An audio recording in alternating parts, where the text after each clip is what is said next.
actors, 3 friends, 3 perspectives, and fantastic guests every Friday at noon. I'm your host, Rachelle Henry. I'm your host, Rico E Anderson. And I'm your host, Sasha Kerbel.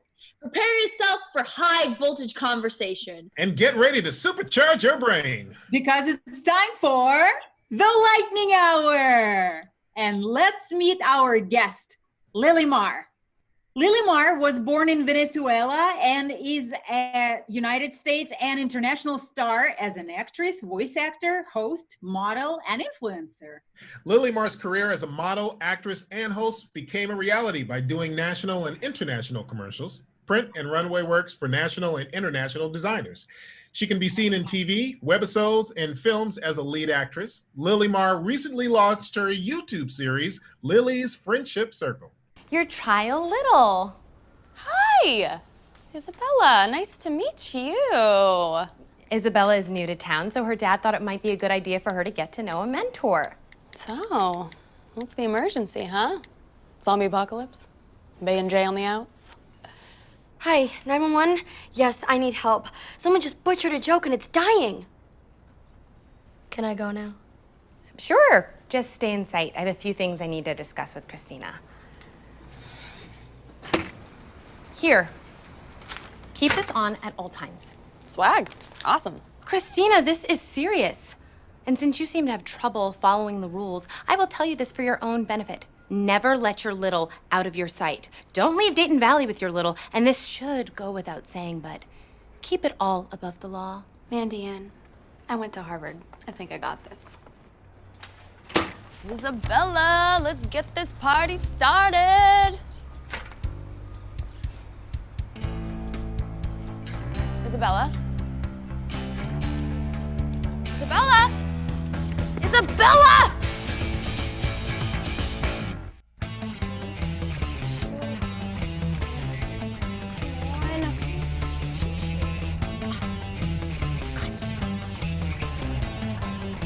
Hey, little sibling I just met. Ugh, just leave me alone. You're a lot faster than you look. Look, I'm only doing this because my dad's forcing me to. So how about we make this easier on the both of us and you go your way, I'll go mine. Come on, give me a chance. I'm gonna be the best big sibling you never had by being my naturally cool self, but in a mature, mentoring sort of way.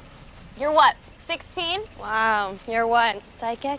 Okay, so you're probably not interested in the bouncy ball pits or the petting zoo. 2 for 2. You should play the lottery. Ugh!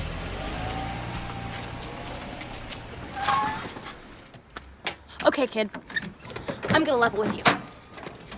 I need to get my papers signed. What papers? I have to do this in order to get back to Harvard. Whatever, that's not important. What is important is that I make you happy, okay? So drop the act. What do you want? Like you would even. Try me. Okay. Can I get a tattoo? No. Score some weed? No. Be alone with my boyfriend? How old? 19. No. Do you want your papers signed or not? You're just like everyone else. Treat them like a kid. But you're not actually an adult, Isabella. You can't vote. You can't drink. Well, you can almost drive. I guess. Ladies and gentlemen, please welcome our guest, Lilimar! Yes, we have Lilimar on the show here today. Hey, girl! Hi, hello. Thanks for coming on. Oh yeah, I'm excited. This is nice. This Great to has have been you. my day. We love activity. Yes, I think last time I saw you was at Jaheim's party, right? Indeed it was. Oh, better times. That was so much fun. I mean, I remember like you invited me to come dance with you on the dance floor, and that was just a blast. Yes, Where- it was so good. I mean, it's not a Jaheim party if you're not dancing literally every single second of the party. So Right? this was obviously before Corona, and I think it was November of in, 2000. Oh, wow. I think so. Time flies. Yeah, it does. I don't know. It's just everything has been kind of a blur. When I look back at pictures, it's like I feel like on a regular day-to-day, I take so many pictures of just random things, my friends, myself. It's just so like usually if I'm in December and I want to go back to November, I have to like scroll through. But now it's like takes me 2 seconds to get to because I just, what pictures, what artsy things am I going to do inside my apartment? So it's, yeah. Right, exactly. You go back through and you're like, okay, this is from last year and then this is this year. Yeah, exactly. And even though November is a long time ago, it seems like it's even more of a long time ago, just because it just seems like time just stopped. And yeah, sometimes it feels like it's been forever since then, and it just seems like a completely different time period.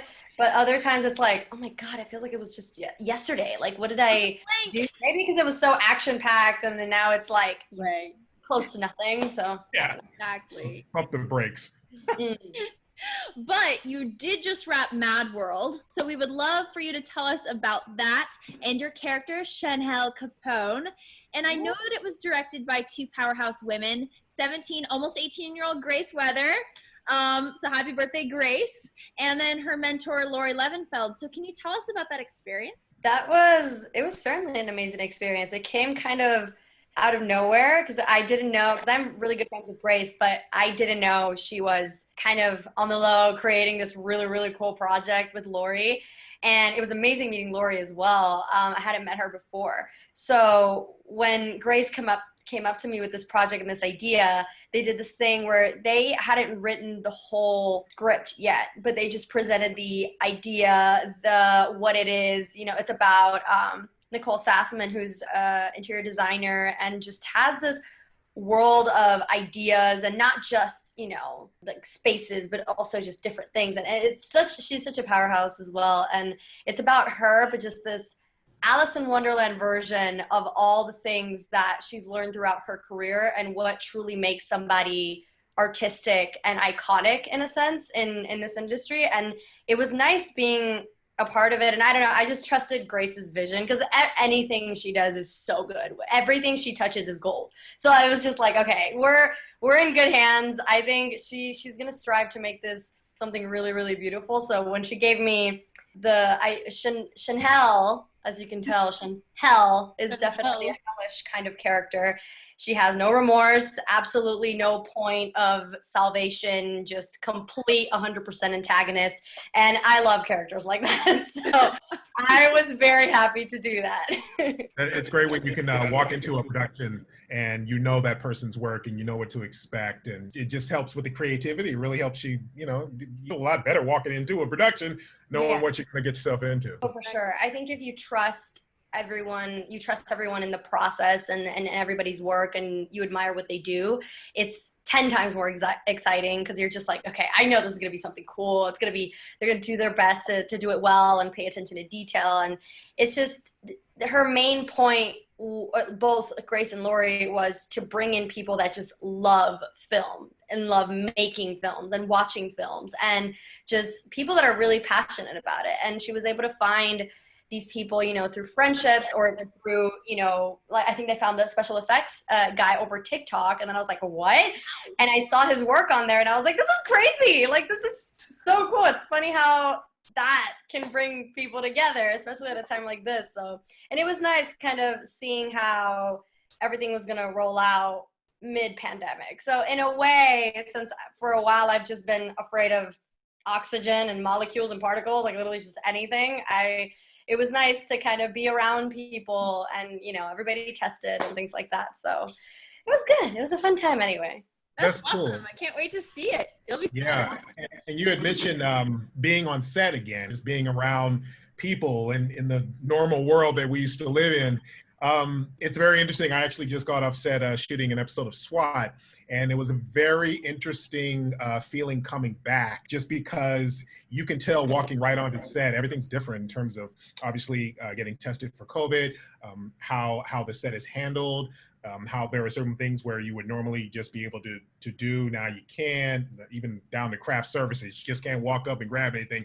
They have to give it to you. So there's a lot happening there, but with the industry being as it is in this temporary new normal with COVID-19, how were your safety protocols? It's a bit of an independent film, and it's a short film, so it was definitely on a budget, but they, you know, tried their utmost best to get it approved by SAG and just kind of have all the protocols and everything done. So we all got tested around like 2 to 3 times, and which was good. It was an experience because I hadn't been tested before. I had just been like just quarantined in my apartment the whole time and just away from people. So I was just with the same people, which is my grandma, my mom, and my sister. So and my dad is unfortunately had to stay because of work, like in Miami. So, but he's been like quarantined just by himself. Like, so it's just, we've all been pretty good. So that was the first time kind of getting tested and everything, which was so fun, having a stick up your nose. And when we got there, you know, we got our temperature taken and we had someone to kind of make sure everything was running smoothly, which should be on every set, hopefully. And we just tried to keep our mask on as much as we can. The hair and makeup gals, you know, got their full gear, and we tried to just, even though we all knew like we're tested, we're good, we still tried to be very careful, like not be too close to each other. Like you don't want to be hugging up on everybody and like all these types of things. So as much as we could, you know, actors, as much as we could, we kept, you know, everything on. Then once we got to work, we took them off. And then once we were done, we packed everything up again. And we just tried to be very clean about everything, and the food especially, because it was ordered, just everything came in closed packages, and me with my alcohol wipes, just everything everywhere. So it's good though. I think it's taught a lot of people basic hygiene, so it's great. How far up the nose did they do on the swab test? Oh my gosh. I was actually quite terrified. I went in with my mom and grandma, and we stayed in our car, and they were just going to do it through the car window. And I was like, okay, this is great. I don't have to enter anywhere. We're good. The thing is, we had a couple parked next to us, and they went first. And so they did both nostrils, and they did the one where it's like on their throat or something like that. So they got like heavily tested, and I'm just like, do you guys like, where do you guys work? Like, what do you guys do? Like, why is this such, that's like a big, okay. But then the guy just lost it. Like he was just in tears. Like he just did not react well. And the girlfriend and my grandma was like, okay, you know, some men can be dramatic, please. Let's just see how the girlfriend does. Just trying to find a way to like comfort me. I'm like, okay. And then the girlfriend was 10 times worse. And like, poor girl just could not. And I was just like, oh. I think it really depends on the person that does it. Because the one that came for me wasn't the same nurse that did them. I think it was another doctor, angel sent from heaven above. Like she was just very sweet, very gentle. All I felt was that I needed to sneeze. And that was it. It wasn't the most comfortable, but I wasn't, my brain wasn't being stabbed. So that's the thing. When I went in, they did actually 2 tests. First of all, they took our temperature before we even got on set. So if our temperature was off, you didn't even step foot on set. But once we got on set, they went up one nostril, they went up the other one, but it was just like at the tip of it, they did 2 tests. So the first one was just here at the base of the nostril. The second one was pretty much like basically going up this far. It never tickled the brain, like I always joke. But like you, I was very like, I was kind of freaking out before my first test, because you know, all you see on the news is they're going up the brain. They're gonna tickle my brain. You know? I'm like, why are you people so dramatic? Like it honestly wasn't that bad. A year ago, I wasn't feeling well and I was having fevers at night, and so I went to the urgent care, and they like did a bunch of like blood and like other things, and they like, you know, I didn't really have anything wrong, but they were like, just to make sure you're safe, we're gonna test you for West Nile disease. And I'm like, and I don't like needles, so I already hated having to get blood done. And then they shoved it all the way up, and I think it was farther than, you know, here. And I was starting to bawl my eyes out, and they were like, don't flare your nostrils, it'll be worse. And I'm thinking like, how can it get worse? Yeah. No. I genuinely, because of their reactions, I was like, this is gonna go south. This is gonna be a problem. Wow, we have a problem. And I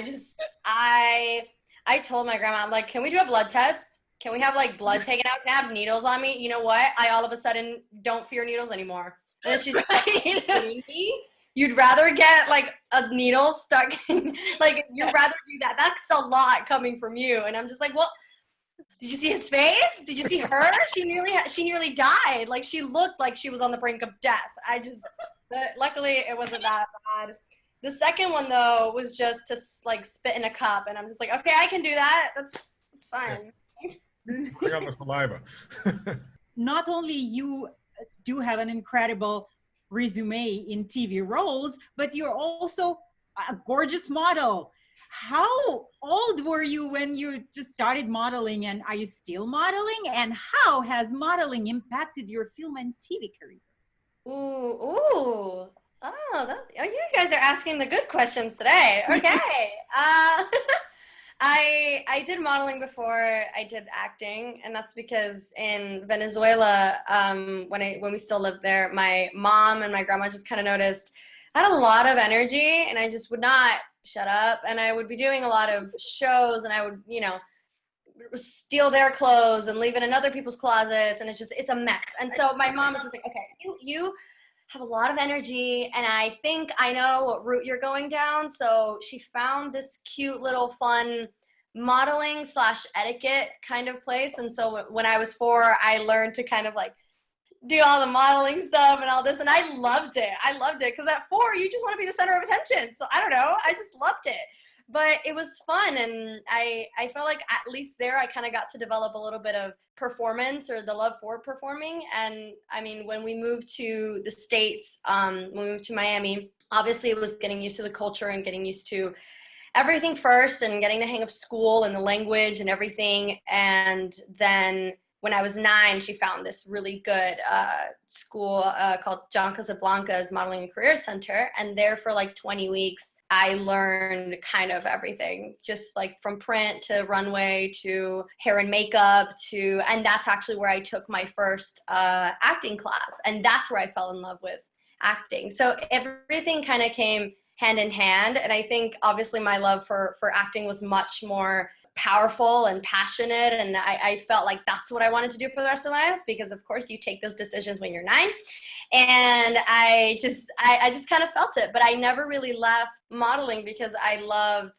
it's almost like it goes hand in hand a little bit, because when you do photo shoots, it's nice to think of it as if you're playing a character. You kind of put the clothes on and you take on that personality of that dress or of that jumper, of whatever you're wearing, and you kind of play with the emotions. And I like to picture myself somewhere with some thing going on and being a certain character, and I feel like that sometimes portrays better in the pictures. And I think fashion just has always been a really personal way for me to express myself, or how I'm feeling, or my personality, or whatever phase I'm going through, especially when I was a teenager. It's always been there for me. It's always been comforting. So, but I think modeling just was the best base I could have had for just being loose and not being afraid of being the center of attention, or being in a place where people are looking at you, or just kind of like being comfortable with showing who you are. Because acting in the end, it's like, it's this crazy thing where even in a casting room, you're seeing everybody for the first time.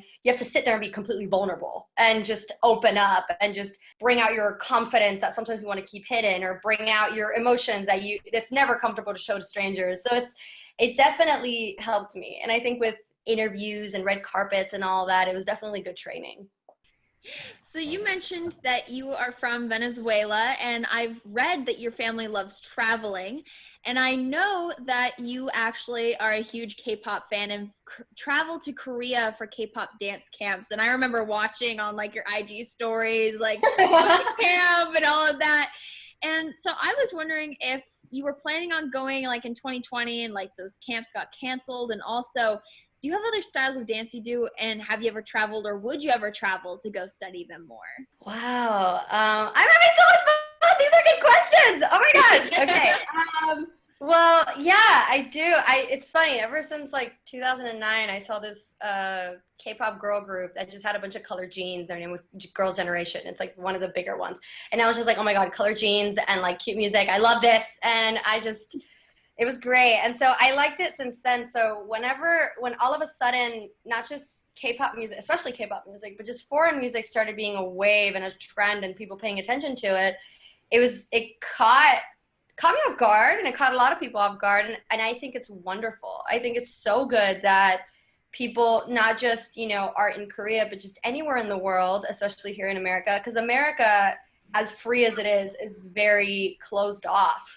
So, or that's at least, what I've seen, living here and kind of seeing the culture. And so it's nice when people listen to music in other languages and things like that, and they're not thinking about like it's in another language, it's not good, or like this is so weird. Like it's the same thing. It's a human being in another point of the world that is just expressing themselves in the language that they know, same as we're doing, and it's in English or it's in Spanish, and it's etc. So I liked it since then. So kind of having that opportunity come up, you know, with the dance camps later on in life, and this came up like about last year was when I went to my first one in the summer and the second one in winter. And now I work with the company, and they're like family, and I love them so much, and they're super, super sweet. And obviously I feel so bad because they had to cancel all of the upcoming events that they had, and they were coming up with a lot more ideas because they're a relatively new company, but they're just moving along so quickly and have such great people like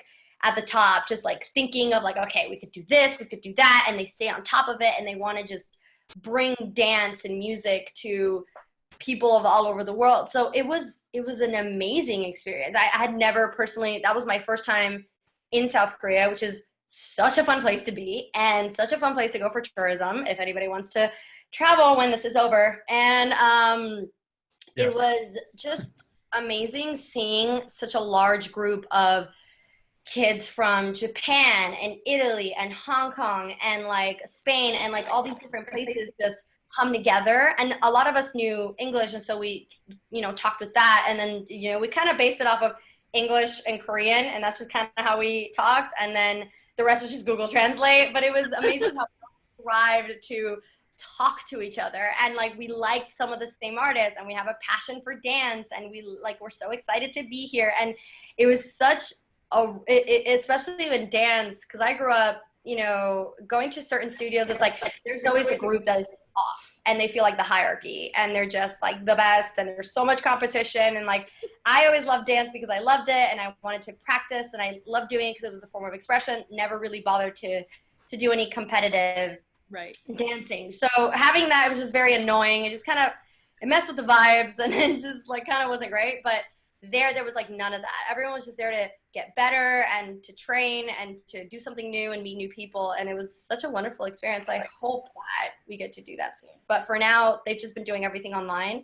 And I've tried my best to kind of keep training, but dance, like when you say like traveling somewhere else to learn that, I definitely would. I feel like if I do get a chance to have like a month off or like 2 months where it's like, okay, this is a good chance or a good time to go back and like see friends and like train or something. It's always, since I was little, I always wanted to have an experience where I traveled to somewhere else, whether it was in Europe or Asia or somewhere, just to go to uni or just to study like dance or just to have that learning experience. So hopefully I'll get to have that when I'm older and when Corona clocks out. And so. That is awesome. I really love that. And of course, like, dance is a form of expression and is so much love and passion. And when you get that opportunity to share that with people, and there isn't like that hierarchy feeling and there isn't that competition, and you're all just there for the goal of learning and expression of, you know, art through dance, I think that that's amazing. And when you hit the nail on the head with the talk about people starting to, when they listen to music and like songs and other cultures, like while dancing, you're no longer thinking about like, okay, I don't understand the words. Like I've taken Zumba, and now like I hear like the songs and I'm like, oh my gosh, like this song is so cool. I don't understand the word they're saying, but yeah, it's so much fun and you love it. So I love that.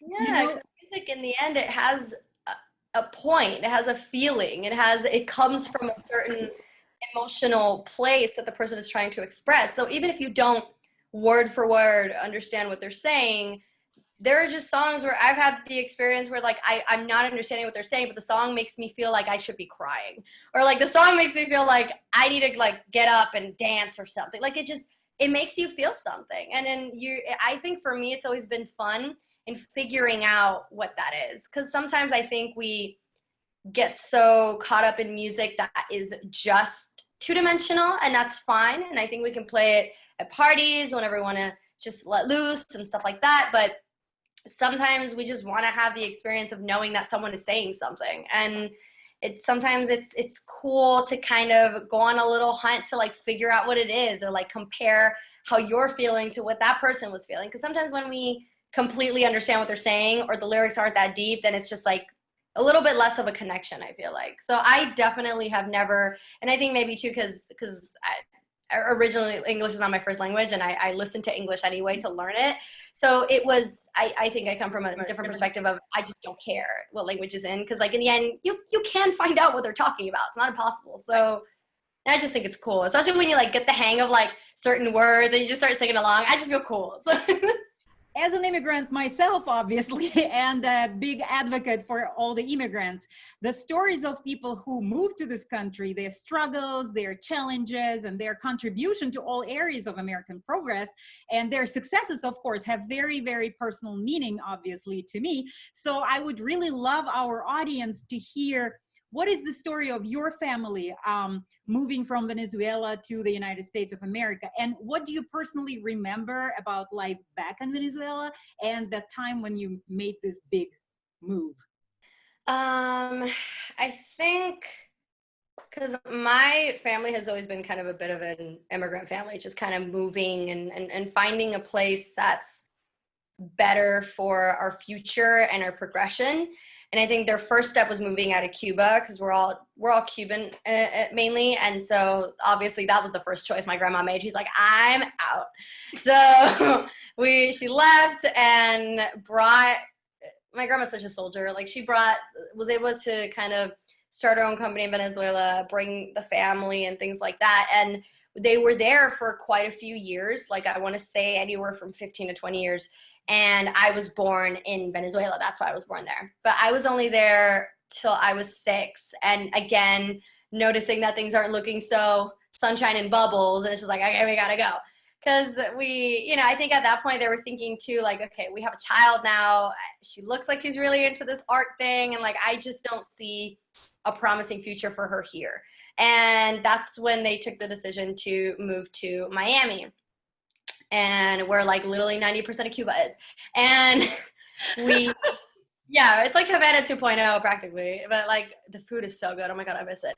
And so we moved there, and I think I'm forever grateful to my family for making that not a horrifying experience for me, at least, because I don't look back at our trip here and think, oh my God, it was so bad. It was this, and I can recognize, even because I was so young too, but I can recognize, I mean, we kind of traveled through Mexico, was there for the office and whatever, and we were stuck in that office for like 3 days, sleeping in like the chairs like from that office, because something apparently they did something, like something was wrong with my mom's visa, and then we gotta wait, and then another day to wait for somebody else's. So then it's like we were some of us were approved, and then the rest of us were waiting. So then it was like, oh, we gotta stay here. So poor them. They definitely had to sit in those chairs and just kind of wait it out. And then we were able to stop in Mexico.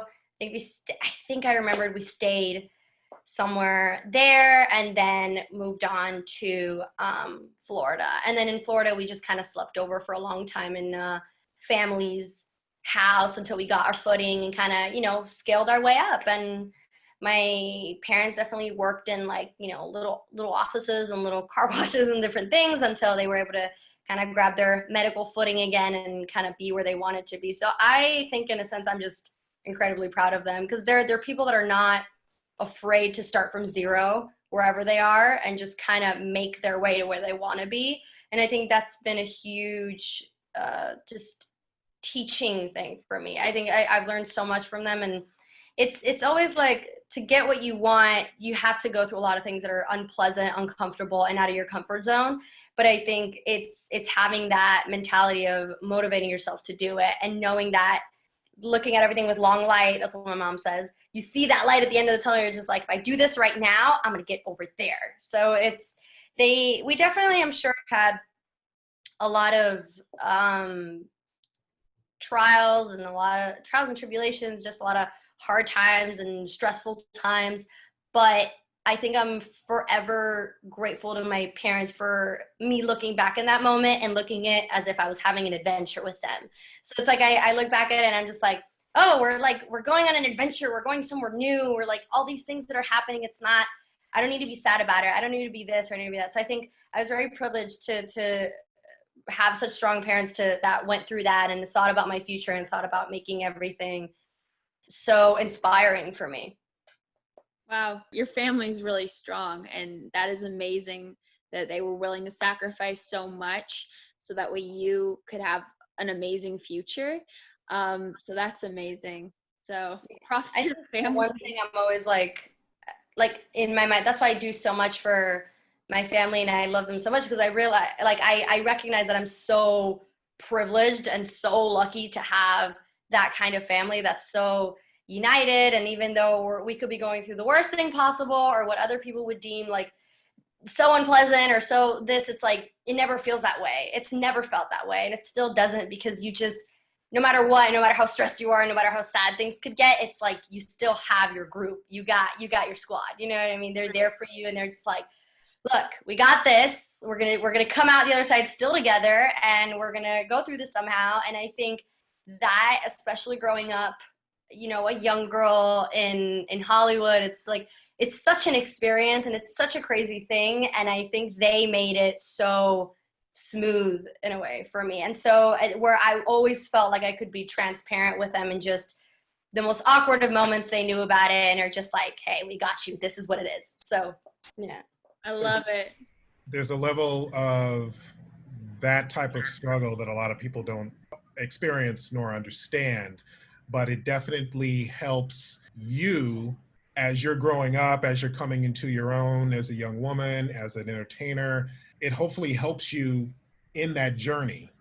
In respect to the entertainment industry, you've become very successful as a result of a lot of that you've had to endure getting here, and what your parents had to go through, just bringing you over here, all of you over here for a better life. And a lot of people think that, like, as an entertainer, when we're successful, it just happened overnight. Like, ladies and gentlemen, Lilimar, where'd she come from?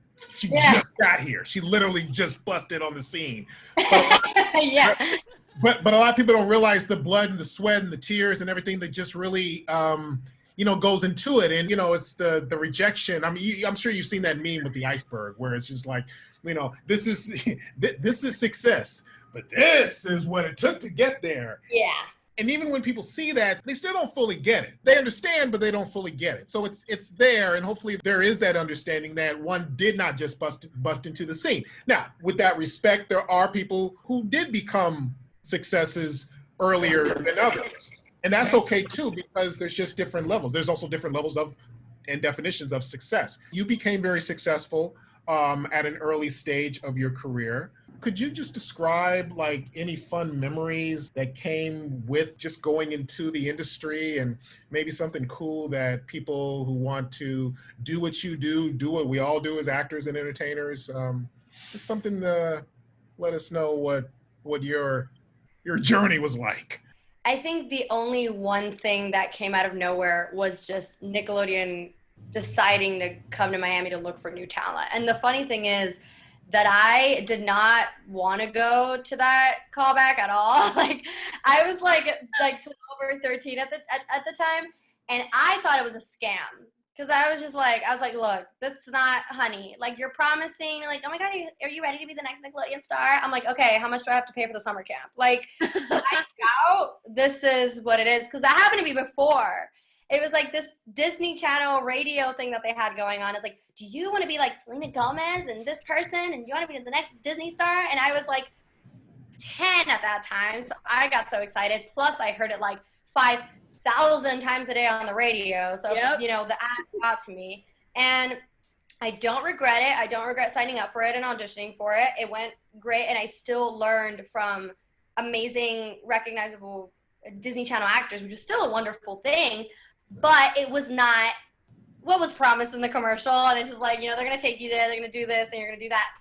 But it was, I think there I learned a lot of the basics and a lot of the tips and tricks that I kept with me, because I felt like that's what I needed to succeed here. Because in Miami, the style is so different. It's very soap opera, and there's no, now maybe a little different, but back then it was very, very soap opera, very, like, the farthest thing from Hollywood, you know what I mean? And anywhere I went, any workshop that I went to, I just came out, like, unhappy, even though I was like 9, but still at like 10, it is just, but I knew something was not satisfactory. I just didn't like it. I'm just like, that's not going to take me anywhere. That looks ridiculous. So I was just, I would take what I thought would be good for me and then reject everything else or keep it in a back pocket. But then there I learned something in that Disney Channel camp was something that I learned a lot of things, and I just kept copying what I saw on TV until Nickelodeon came, literally like the day of my birthday.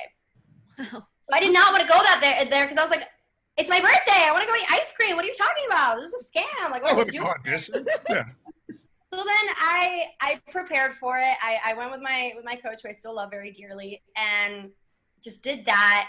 Went there, and I got a call back that day for 5 p.m. And I was like, okay, well, I'm going to go eat my ice cream now, and I'm going to go have fun, and I'll see you at 5, okay? So then I come back, I do it again, and then I think maybe days later, I'm in the middle of my swimming class, because I was in swimming class, and my mom is, like, yelling at me across the fence, Lilimar! Lilimar! And I'm like, I just ignored her. I kept, like swimming, and so my teacher was like, hey, your mom's calling you, and I had to pick up the call. And it was the woman saying, like, I was approved, and I was going to go to LA to do groundlings, to go to the groundlings camp and do, like, an intensive and a showcase and blah, blah, blah. All of this was alien language to me. I'm just like, I don't know what's being told to me right now. I'm wet. My class is not finished. I don't know what to do. So when we went back home, and we researched everything, I was like, Mom, you better find out if this is a prostitution ring. Like, what is this? I'm not traveling, like, 3,000 hours to, like, the West Coast to get into something that's going to get us in trouble. Like, I don't know what this is. I don't want to pay a single dime. Like, I was just, like, worried about what this whole thing was. You don't know what the ice cream is like out there either. You just like, come on. Yeah. It could be vegan, which is totally fine. But I just, fine, but yeah. My Cuban culture and my 9-year-old self just didn't understand that. And I was like, okay. And when I didn't, and until I got there, then I was like, oh my God, this is happening. So, right. But I think growing up a Nick star per se, it's fun. It's fun. It was really fun. I got to do so many things that I never thought I would do, because we do the craziest things on set for the episodes. And I had such a large group of fun friends, and I got to kind of experience the culture and learn so much, because I was on a big set for the first time. So that's why I learned a lot of the things that I now know. And it was a lot of just fun stuff, and it was a lot of work, but it was work that I loved doing. So I think you felt the tiredness the less, and there were times where it was very, overwhelming, and I felt like I could do better, or like I didn't know what this was, or I didn't know what that was, but it all comes with being a teenager and working and things like that. But I had such a fun time, and it's like some of the best years of my life where I learned so much. And I gotta say, it's funny though, being a part of conspiracy in a way, because you know how there's like this whole conspiracy about like crazed teenage stars and what they do to us and blah, blah, blah. And I'm just like, oh my God. I was like, I haven't met the Illuminati yet, so I don't know what we're talking about. One's offered me money, like, I don't know. It was just funny, and it's funny. It's interesting growing up at that age and in the public eye, and how you react to it, and seeing different people react to it. So. And this is Lilimar, an award-winning actress, model, host, and influencer on The Lightning Hour. Let's enjoy some of Lilimar's works. Dream like, team like, living like one of the boys. Cowboy, I will take you out. Bring it, De La Rosa. En el nombre de mi abuela, le imploro a Chupacabra que te moleste en tus sueños. You put a curse on me, didn't you? Ooh, scary. You're mean. You made that one girl cry. I was expecting way more tears. She was 6. Yeah, I know. Tell the truth, or I'll break you in half. Your eyes are so fiery. I could lose myself in there. Someone, please help me. I am not mean. Buy a cupcake, get a free hug. Sophie, that's a headlock, not a hug. Oh, Sophie. What do you want me to say? We love you, you big dum-dum. This pose is not gonna work without you. When did you get so smart? Abuela says I'm wise beyond my years. also has a crush on Dr. Phil, so she's kind of all over the place. Don't say anything about her mustache or she'll hit you with that wooden spoon. Sophie, not to alarm you, but your brothers are outside flying your underwear like a kite. By the way, un tremendo cachettazo loco que me... I may have to spray her with the hose again. Dream like, team like, living like one of the boys. Your breakthrough role was as the no-nonsense BFF Sophie De La Rosa in Nickelodeon's hit series, Bella and the Bulldogs. Now, that must have been a really incredible experience. So please tell us more about how you got the role and just your overall experience playing Sophie. I think it was after I did this whole, like how I said that what I got chosen for, like the showcase and everything and all those things. And it was for, as incredible experience as it was, we got to see the Nickelodeon network and just kind of present ourselves to them and show them this really cool show. I think we knew that, you know, if we didn't force ourselves to kind of be in LA for a couple of months, find a manager, go to the auditions, and I still, you know, they know me, but I still wouldn't be in anything. So I think after we tried our best to, you know, force ourselves to be there and get ourselves together and at least be there for 2 months, maybe 3, then we were getting Nickelodeon auditions. And at that moment, there were so many pilots going on, and they were all so cool. And I was able to be in 2 of them. One was Belle and the Bulldogs, and one was called Smart Alec. And back then, it was like in between like 5 pilots. So there were rumors that it was going to be like one immediately was going to get picked up because it was a Dan Schneider show called Henry Danger. It was in between 2 other ones, which one got picked up and was on for a very long time.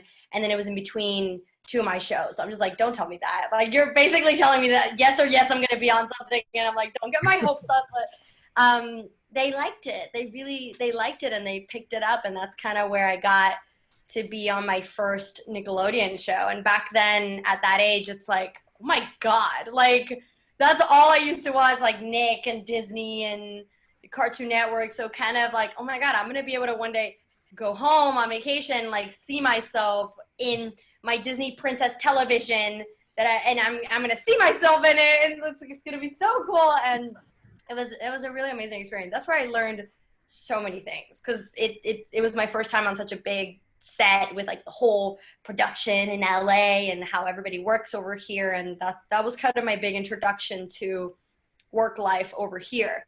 And it was amazing kind of getting to know the castmates and the crew and just kind of see different people from different walks of life and learn from them and their past work. So it was definitely my biggest learning experience, and it has a very, very special place in my heart, because it was just a time era where like things were going so great. The music was good.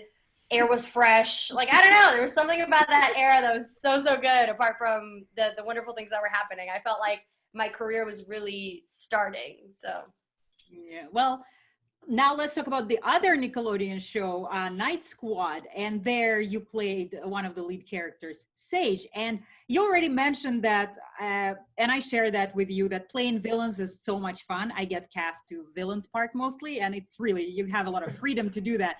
So Sage is a villain. And so I was wondering how much fun you had with that part. And also, how did playing a villain actually impact how the public interacted with you? And did you find people making assumptions about you as a person while you were playing Sage? Yeah, for sure.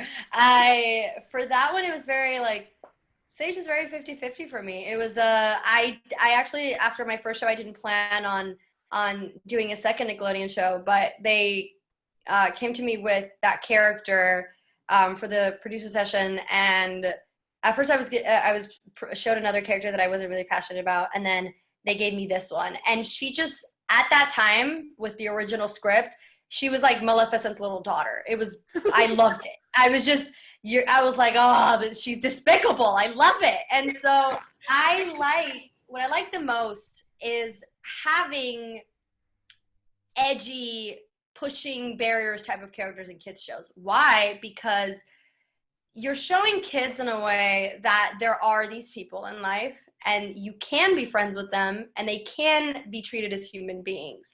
So what it is, it's not, because a lot of people fear that and they want all the characters to be good and PG-5, and it's just, you know what I mean? So it's like, when you do that, it's like you also want to give a taste of reality to kids and give them things to question and talk to their parents or nannies or whomever about. And so at first when I saw that, I was like, this is dope. This is a cool character. This is going to bring in teens in, I think, as well.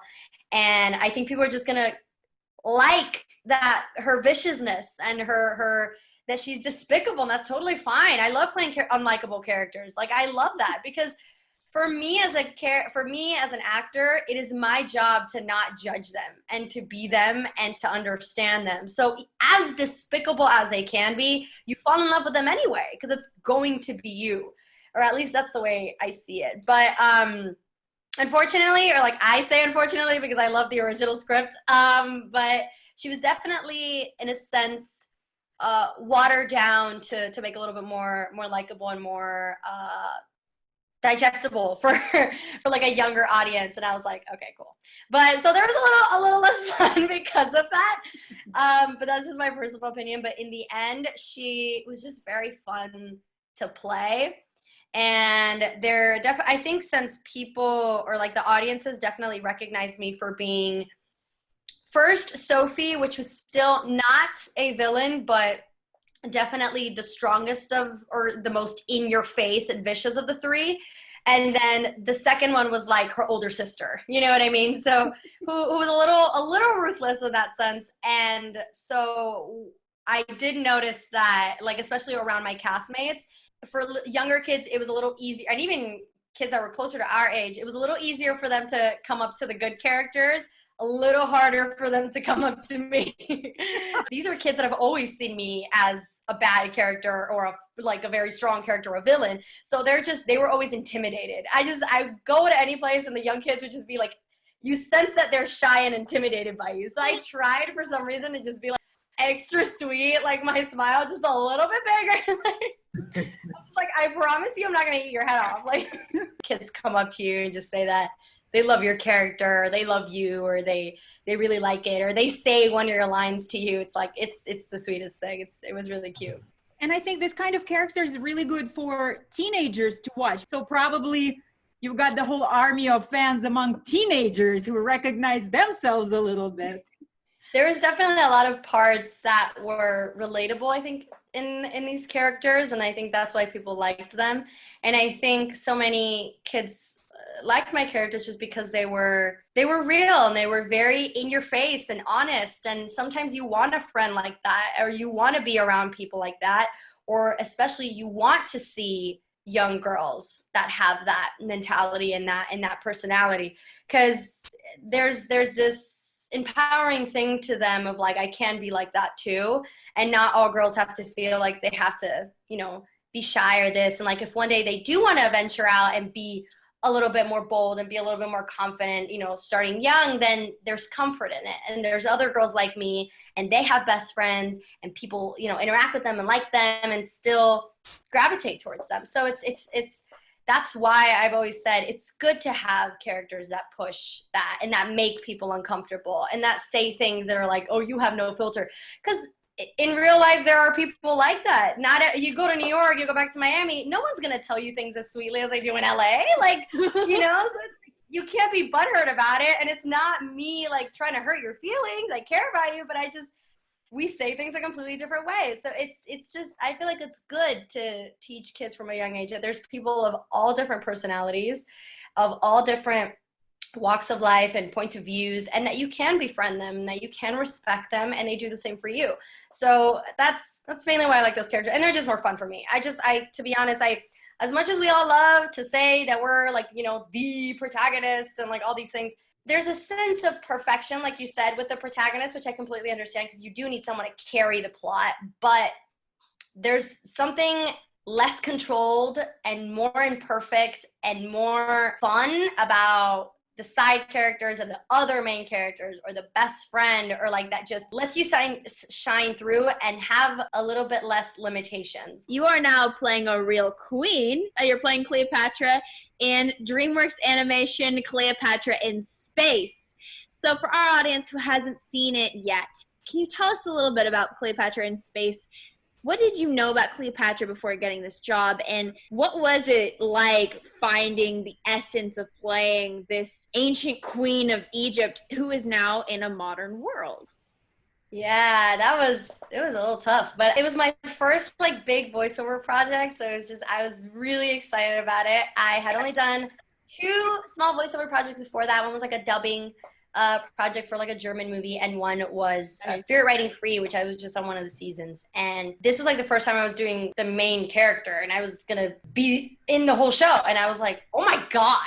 This is for like DreamWorks. This is like a whole thing, and I was so excited, and I didn't really get the gravity and the gist of it until I was there and I saw everything in front of me, and I'm just like, this is a whole show, like so. I was really excited. It's a whole different experience, kind of bringing a character to life that you don't even know what they look like or how they're going to move or what their best friends look like or what even the settings are going to look like. So there was definitely that in there, but it was such a fun team effort, especially when I got to have the other actors in the booth with you as well. It's just so fun, and you get to see these like legends come in sometimes where they play like 5 different characters at once, and I'm just like, how does your voice do that? I can't. But it's really amazing to see in person. But I gotta say, I knew the basics of Cleopatra from school and other philosophy classes and things like that. But I think for that, even though it's the cartoon, young adult teen version of her story, and it's based off a comic, and she's in space, and it's far from the reality, but and so it is a lot more flexible in that sense, and she's only 14 in the show.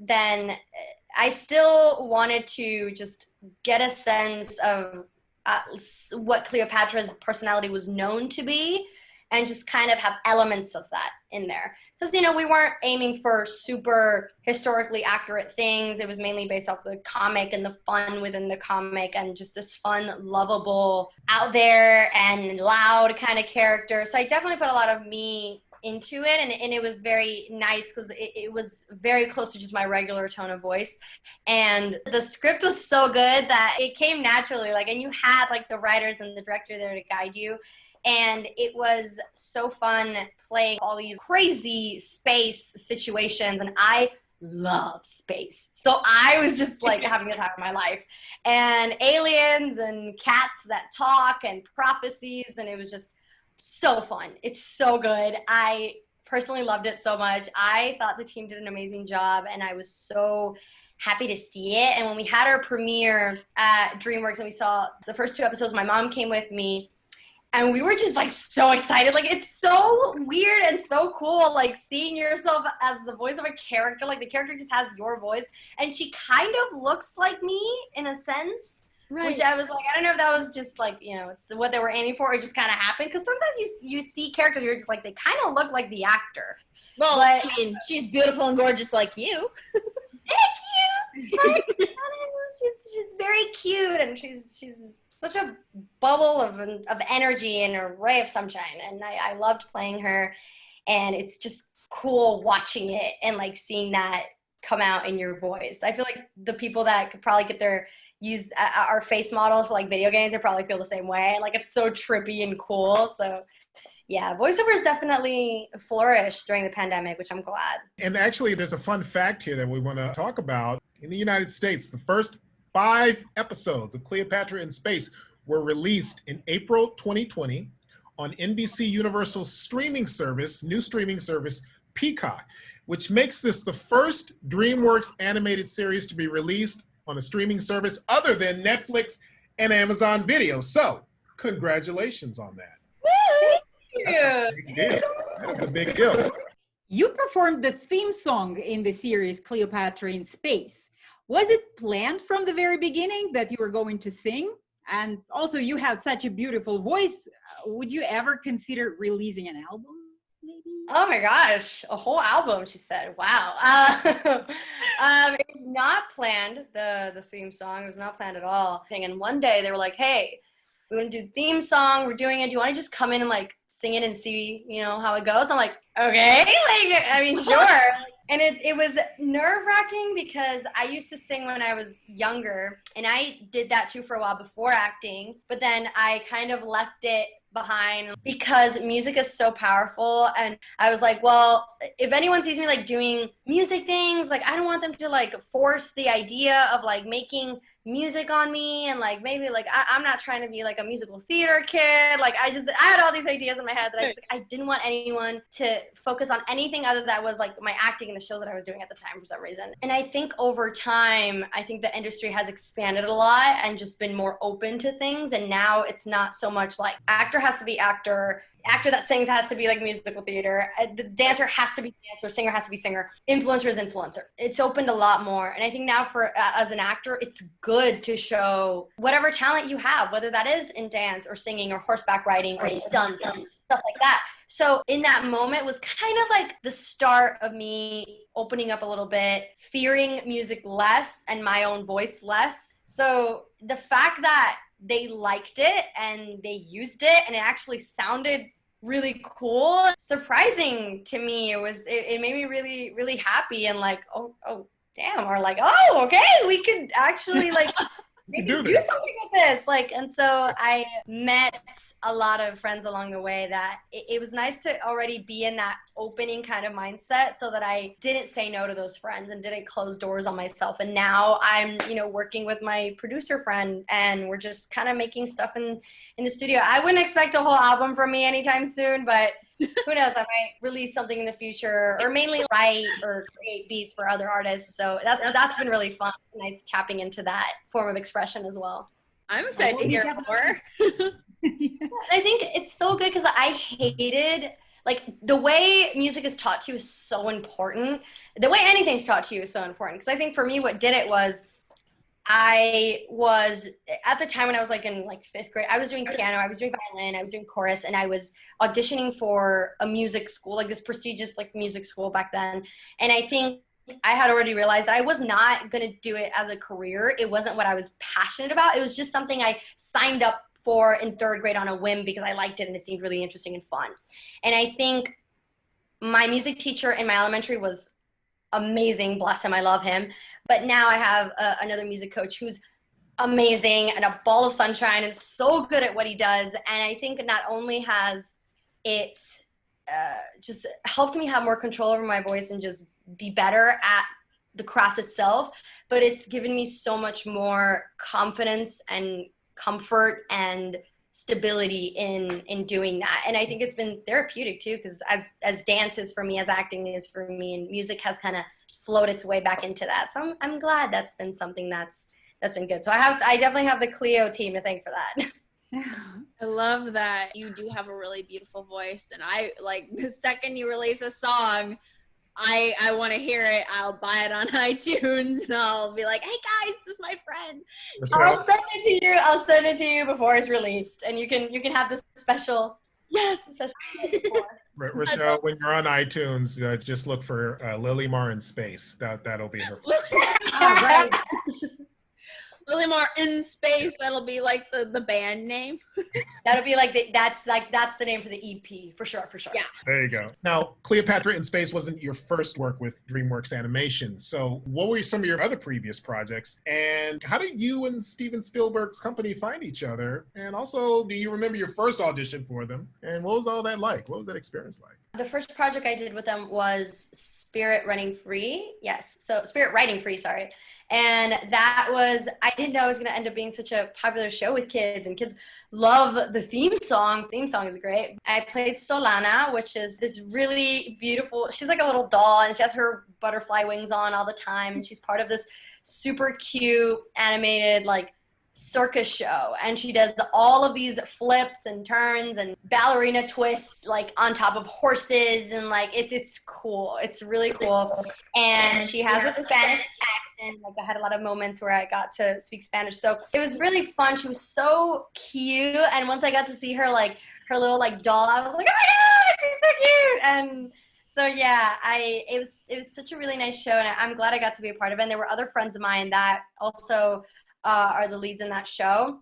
And that I actually got to do all in a group. So I didn't really have, I think maybe once, but other than that, most of the sessions that I had in there were with everybody else. So it was just a fun time being with the rest of the characters and listening to them and getting a gist of what the show was about. So that was my first thing with them. I can't remember what my first DreamWorks casting was, but I know that there's definitely, it's always exciting when a DreamWorks project comes in because you know it's going to be awesome. And like some of them are based off of like previous movies and things like that. There's a lot of really fun big DreamWorks projects coming up, and it's always so cool knowing them like before they're out. Right. Those are always like a little like, oh, I knew about it. Like yeah. Speaking of things that you know about, Halloween is coming, and so is the Netflix film Hubie Halloween, starring yourself alongside Adam Sandler, Rob Schneider, Ray Liotta, Steve Buscemi, Maya Rudolph, Noah Schnapp, Shaquille O'Neal, and so many other stars. So, of course, we would like to get the inside scoop on that, and any memorable moments on set filming with this amazing cast of comedic superstars. It was so cool. Like I went to the casting. I was fresh out of my last show, and I was just excited to be in something new and meet new people, and obviously like go on to further projects. And this was originally like this was like the first casting I've ever done where I did like 4 different characters in one casting. So it was like it was for these fun cameos. So then it's like, okay, audition for all of them and let's see if you get one of them.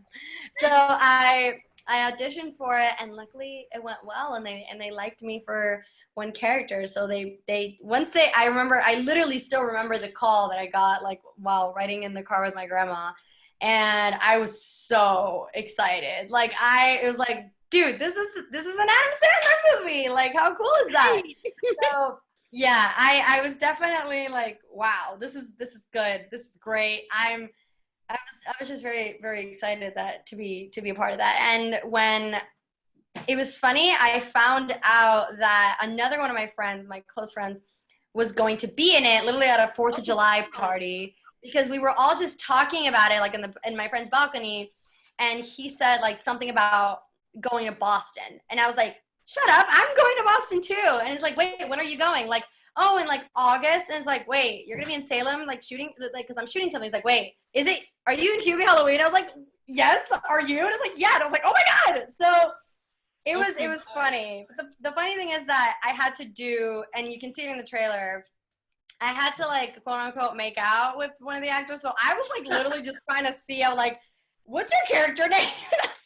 He's just like, oh, it's so-and-so. And I was like, oh, okay, great, congrats. Like, it was just super funny. Like, the process of elimination of, like, what actor do I have to engage with? Right. And, but it was funny, like, because my friend and I were both going to be in Korea at the same time, and then we were going to be in Boston at the same time. So it was a super fun time, and we spent the entire time shooting like in this barn, this crazy party scene, and we pretty much spent like a day to like early morning at night type deal inside the barn. So like we just didn't know what the hell the sun was doing, where it even was, like what it was. Just that we had no direction of time, a sense of time whatsoever. But it was fun. Like we were just having fun. It felt like a party the entire day. So and Adam Sandler and Ben Stiller and all those people were there, and they're just wonderful, wonderful human beings, and just amazing to be around and have a conversation with and improv with. So I think that was certainly a bucket list moment for me. Definitely. I mean, huge congrats. I can't wait to see it. When I saw the trailer, I was like, oh my gosh, so excited. I was so excited. I didn't expect all of the press and all of the trailers and things to come so early, to be honest, because we knew kind of that it was going to be around Halloween. So I'm just like, well, it's still like early September. Like we probably aren't getting anything yet. And I hadn't really thought about it. And then one day Netflix comes in and is like, hello, hope this email finds you well. It's that time. And I'm just like, oh my God, yay. It's coming out October 7th, which is such a good idea because I was dumb thinking that it was going to come out on Halloween. And I'm just like, oh, let's enjoy it for the whole month. So yes, they're smart. Netflix is smart. Love them. Love them. And so yeah, I'm excited that's coming out. And my friends are already like hitting me up. Like, we're going to watch it. And like, let's have like a Zoom movie night. And I'm excited. When was the first time when you realized that people do recognize you when you are in public? It wasn't until I think maybe one time I went out with some friends to City Walk, and there's a lot of like, you know, families and young kids that come to City Walk. Right. So the amount of people that recognized us then, I didn't even know what to do. I was like, oh my God. It was weird. It was just like, it was cool and weird. And it was like a thing that I don't think you ever fully get, like, I think accustomed to. Maybe, I don't know, but at least I haven't yet. But it's funny, though. There's a lot of, like, funny moments that come with it, because there are the people that come up to you and just say, oh, I watch your show, or my little sister watches your show. Can I get something, blah, blah, blah, for her? And that's always really cool, but then there are the people that just stare at you. A lot of the times they can't pinpoint who you are. Many times it's the parents or an older sibling. Sometimes it's the kids, but they're just too shy to come up. So they'll either recognize you or find you incredibly familiar, and they're just staring at you. And I'm just like okay. I have a friend of mine that's like way more bold than I am, because I wouldn't say anything. Like one day if I'm feeling bold, I might just like, and I catch their eye, I might just smile at them. And sometimes that's enough for them to come along. Like I said, my characters were intimidating, so a lot of them didn't come up to me because of that. But then I had a friend who was in a show called Big Time Rush, and then he sometimes would say like, do you want to get a picture or anything? Like sometimes he'll say to the kids, or like he'll say something like, because he sees what's happening. So sometimes maybe they're just shy. Like I'll bring them in, like show them I'm not intimidating, or like don't be shy. Do you want to come get a picture? And no. I'm like, what? Are you sure? Because when I walk out this door, you're going to be hating yourself in 5 minutes. You were saying it's so funny. And then like sometimes I'll get like comments on Instagram like, I just saw you at the mall today, but I was too shy to say hi. I'm just like, come say hi. That's fun. I wanted to meet you. It really is very sweet, and it's cool. It's really something for sure. I think one of the biggest things to take away from this whole conversation is that at the end of the day, people are going to continue to judge. And what the internet is today compared to what it was when it began over 25 years ago, everybody's a keyboard critic. No matter what you do, no matter if you are the most squeakiest clean person ever, or you're just trying to just live your life, you're gonna get people who are gonna be like, Lilimar did dibba. And you're just like, I'm a nun. Hold on. I'm living in a, you know what I mean? I live on an island. I don't even know what the heck's going on. But trust me, they will be like, yeah, but Lilimar said this, Lilimar did that. You're like, I never even went there. You know what I mean? So it's always something. It's always going to be something. And at the end of the day, all you can do is live your life, do your thing, and do it with the grace and the style that you've been doing it, and be the best you can always be. And that's the reality. It's just, like you said, people are going to say what they want to say. You do what you think is good for you, fits right with you, and you know that in your heart it's what you wanted to do and made you happy. Yep. Yes, queen. There you go. There you go. All right. You're watching The Lightning Hour with Rico, Sasha, and Rachelle, and our guest today is Lilimar. Let's take another look at one of her other videos. Okay, so when Sage and Buttercup get here to discuss the quest, we make sure Sage eats a bunch of food covered in garlic. Then I offer her the attitude adjustment spray once her breath is good and stankin'. Any questions? Yes. What if there's no food left by the time they get here? Oh, is this for them? Here they come. All right, let's make this quick. I don't want people to see me hanging out with you. Well, that hurts, but it's not the meanest thing I've heard today. Anyway, we've located the hidden Garden of Gnomes. Oh, great. Since I am your leader, I will take full credit. Where did I find it? Right here. Sage, you did it! Before we go, let's have a snack. Would you like garlic fries, garlic knots, or garlic dipped in garlic? I know why you're trying to get us to eat all this garlic. You do? Yeah. But despite the rumors, Sage is not a vampire. You sleep upside down in one sleepover, now everybody talks. Wow! Sage, your breath is good and stinking. Yeah, what a coinky dink. I just so happen to have breath spray. You want some? No. If my breath keeps all of you away, I'm good. I'll try some. If the spray was gonna turn Sage nice, do you think it'll turn Buttercup evil? Clean up on aisle Dort. And that answers my question. You heard the rules. No squats. Sorry, but we're gonna have to kick the Kraken out of you. Surprise attack! If you yell surprise attack, it's not really a surprise. I realize that now. Freak way! Stage NATO!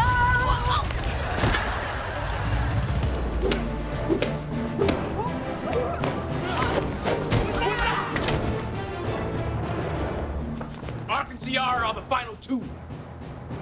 Don't take this butt kicking personally. My butt doesn't take anything personally.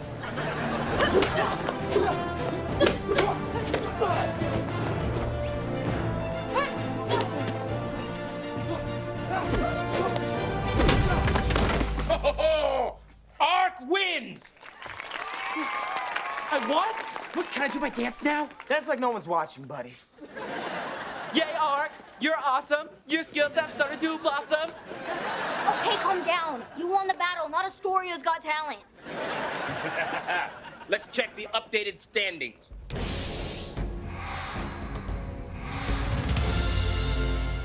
And I'm not the top student anymore. Oh, some guy named Ark is. Wait, that's me. Breathe, Ciara. Come to Prudy. I can't believe I'm in third place. I used to rule this school. I'm number 1 twice. That's an 11. And now it's time for the lightning round, where we ask our guests the really tough questions. All right, Lilimar, sit back, strap in, let's go. All right, here's our first question. What is your favorite all-time Halloween costume? Ooh, either Morticia Addams or any of the girls from Scream Queens. Just get like a really fancy fur coat, grab your pearls, put some blood on it, boom. Right. Yeah. What is one makeup item that you cannot imagine your everyday life without?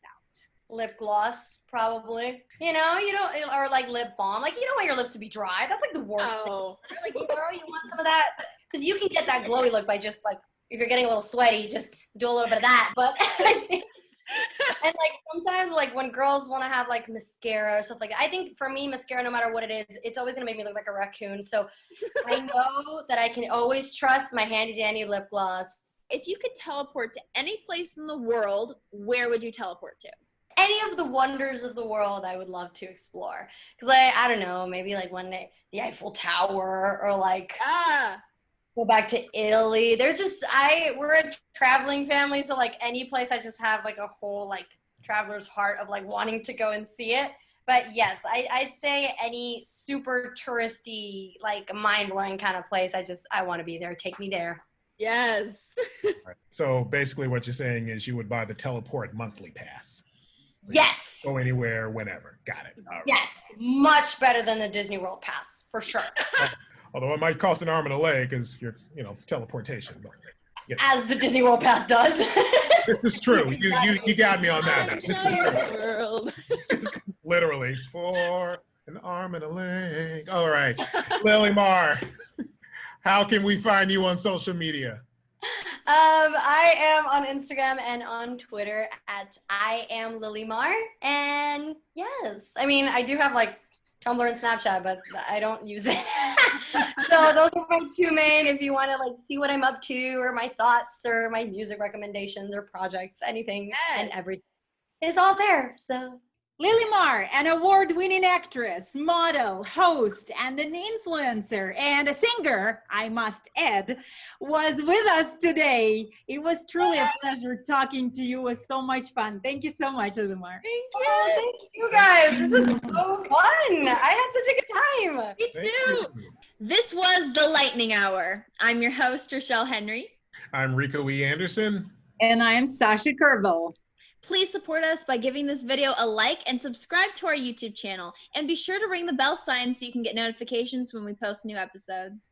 Follow us on social media to learn more about the Lightning Hour and the three of us, its hosts. You'll find the links as well as more information about our guest in the description below.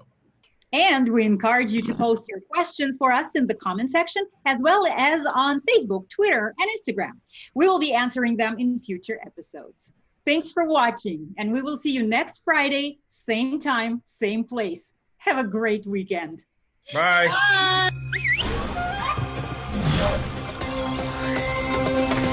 Some say I'm just a kid, but I stand tall like a pyramid. One day I'll be mythic.